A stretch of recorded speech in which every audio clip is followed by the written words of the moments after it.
જય ગુરુદેવ મેરે પ્રભુ। આપણા સદગુરુ પરમાત્માની શિક્ષાપત્રીનો 55મો અધ્યાય આ મુજબ છે। બેલી થાપણ ન રાખવી જાણી, વખત વેળા ન ચૂકશો પ્રાણી। કોઈ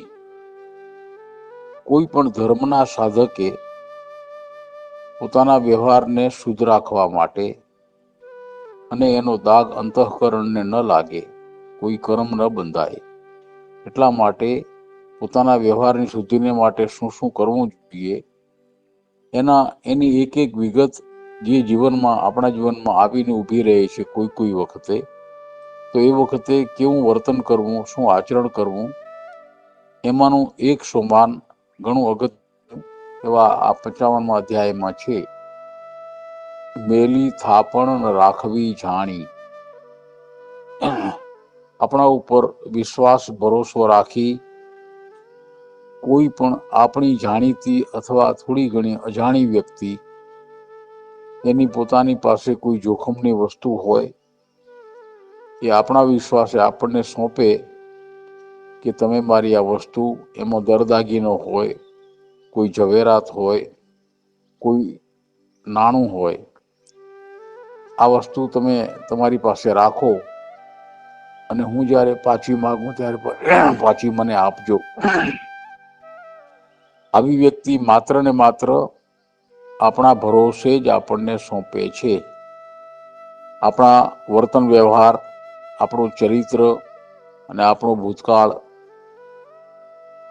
એ બધી વિગતો ચકાસીને કોઈ પણ વ્યક્તિ પોતાની કોઈ કિંમતી વસ્તુ આપણી પાસે મૂકી જાય એવી આશાએ કે મારી વસ્તુ બરાબર સચવાશે, એને ચોરી ચકારી એની નહીં થાય, એ ખોવાઈ નહીં જાય, એને ઘસારો નહીં લાગે, અને જેવી વસ્તુ હું સોંપું છું એવી જ વસ્તુ પાછી મને હું જ્યારે માગીશ ત્યારે મળશે, અને આપણી પાસે આવી આશા રાખી અને આપણને આપી જાય પૂરા ભરોસાથી, બિલકુલ નચિંત બનીને। આ એક દિવ્ય ઘટના કહેવાય। દિવ્ય ઘટના એ અર્થમાં કે કોઈ પણ વ્યક્તિનો ઉપર ભરોસો રાખવો, એમાં કિંમતી વસ્તુ એને સાચવવા માટે આપીને, તો આજે કળિયુગનો સમય છે, માણસની મનોવૃત્તિ ક્યારે બદલી જાય એનું નક્કી નહીં, મન વિચલિત થઈ જાય, લોભ જાગે, અને જે વસ્તુ આપણી પાસે મૂકી જાય છે એની પાસે મૂકનાર વ્યક્તિ આપણી પાસે કોઈ ખાતરી માગતી નથી, કોઈ સહી માગતી નથી, અને માગે તો આપણે આપીએ પણ નહીં, એમ કહીએ કે તારે ભરોસો ન હોય તો તું લઈ જા પાછી। માત્ર ને માત્ર સહી ગણો, સાક્ષી ગણો, એ એક જ વાત, આપણા ઉપરનો એનો ભરોસો।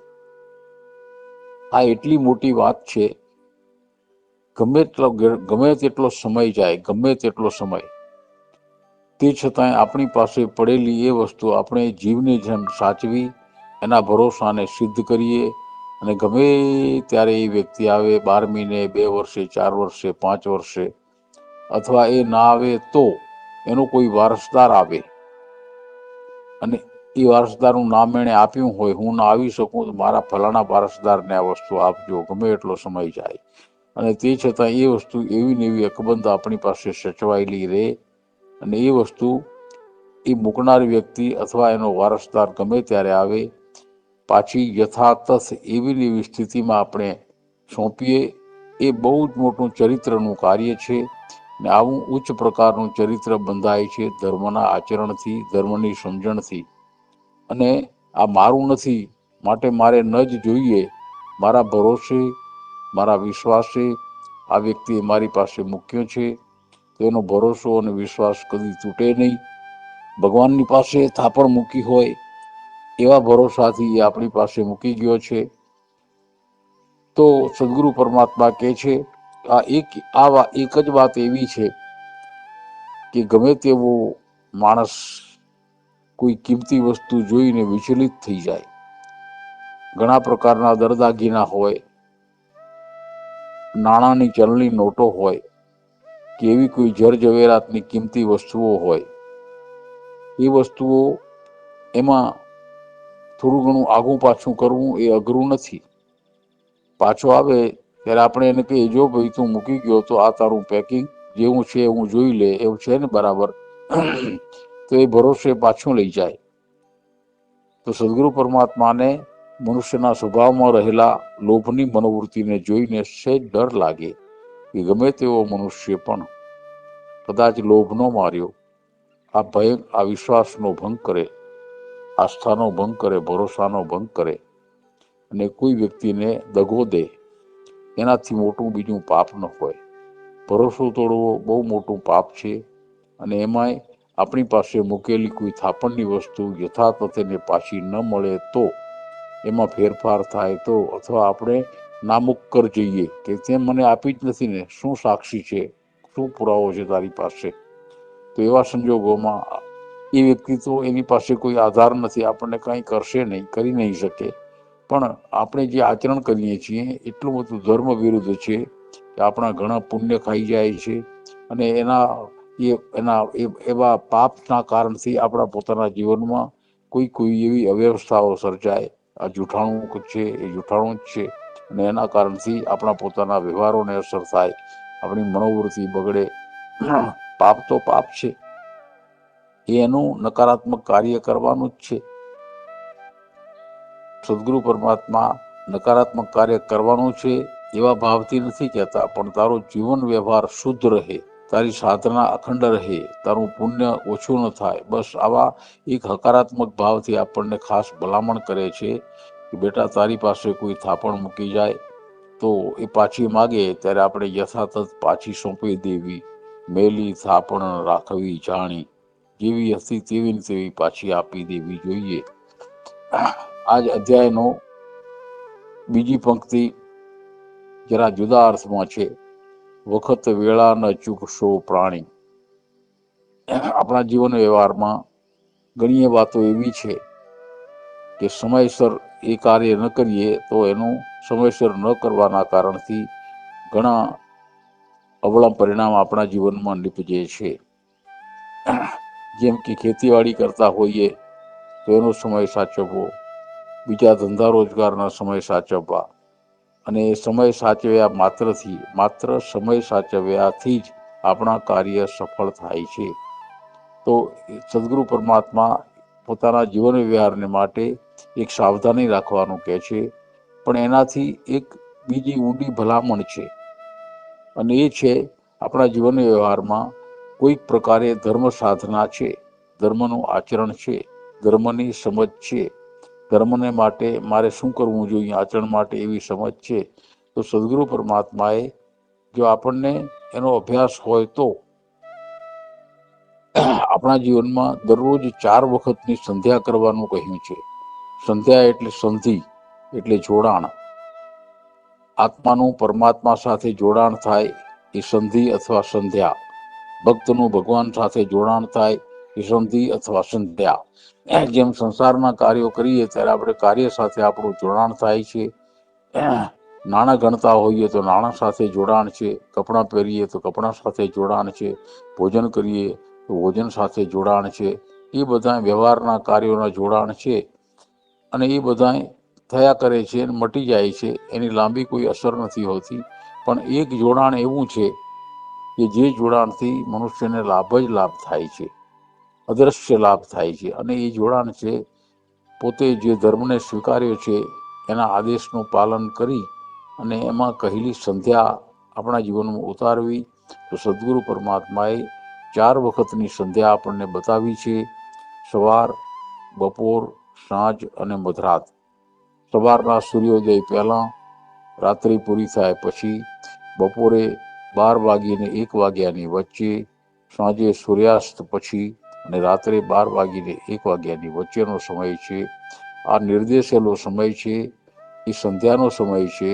ભગવાનની સાથે જોડાવા માટે, સંસારના કાર્યોને એટલો સમય માટે એક કોણાને મૂકી દઈ આપણે જે કોઈ ધાર્મિક કાર્ય કરતા હોઈએ, જેમ કે સ્મરણ કરીએ, ધ્યાન કરીએ, પૂજા કરીએ, જે કંઈ નિયમિત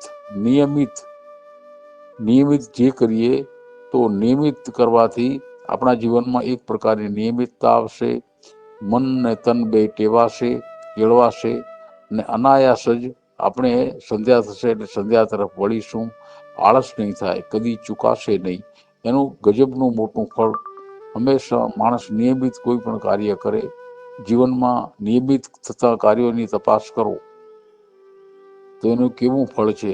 ભોજન નિયમિત લઈએ તો પાચન ક્રિયા નિયમિત રહે, પણ એમાં અનિયમિતતા આવે તો પાચન ક્રિયા બગડે અને પરિણામે બીમારીઓ સર્જાય છે. એ રીતે આરામ કરવો, નિદ્રા લેવી એ પણ નિયમિત એના પ્રમાણમાં અને સમયસર તો શરીરને ઘણો લાભ થાય છે. આ જ રીતે આપણા જીવનના વ્યવહારના કાર્યો પણ નિયમિત થાય તો ઘણો લાભ થાય છે. એ બધા લાભ સંસારી લાભ છે, પણ એક આધ્યાત્મિક લાભ કે જે લાભ જો થાય તો આપણા સંધ્યાના કર્મથી જો લાભ થાય તો એ લાભ જે કોઈ સંધ્યા કરે છે એ વ્યક્તિને એ લાભ એના આ જીવનના અંત પછી નવો જન્મ થાય ત્યારે એની સાથે જાય છે. આવી ગજબની એક વાત આપણા સદગુરુ પરમાત્મા સાવ સાદા શબ્દોમાં આપણને સચેત કરવા માટે, જાગૃત કરવા માટે કહે છે કે બેટા, વખત વેળા ન ચૂકશો પ્રાણી. તો અતિશય ચોકસાઈ ભર્યા શબ્દો છે. ન ચૂકશો પ્રાણી, વખત વેળા ન ચૂકશો પ્રાણી.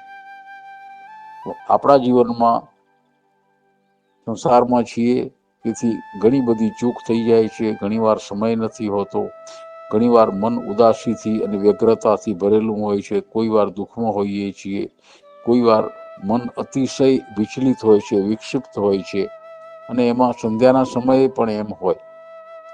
તો જો આ ટેવ પડેલી હોય તો ઓછામાં ઓછું એ સમયે આપણે બચી જઈએ અને આપણું એ જે ધર્મનું કાર્ય છે, સમરણનું કાર્ય છે, સંધ્યાનું કાર્ય છે, નિયમિત ચાલ્યા કરે. અને નિયમિતતાનો એટલો બધો લાભ થાય છે કે જેનો કોઈ હિસાબ નહીં. ખેતીના કાર્યો જુઓ, ધંધા રોજગારના કાર્યો જુઓ, આપણા પોતાના વિદ્યાર્થી અભ્યાસ કરે છે એના કાર્યો જુઓ, જેટલા જે કોઈ નિયમિત છે તો એનો અનહદ લાભ એ જે તે વ્યક્તિ પ્રાપ્ત કરે છે.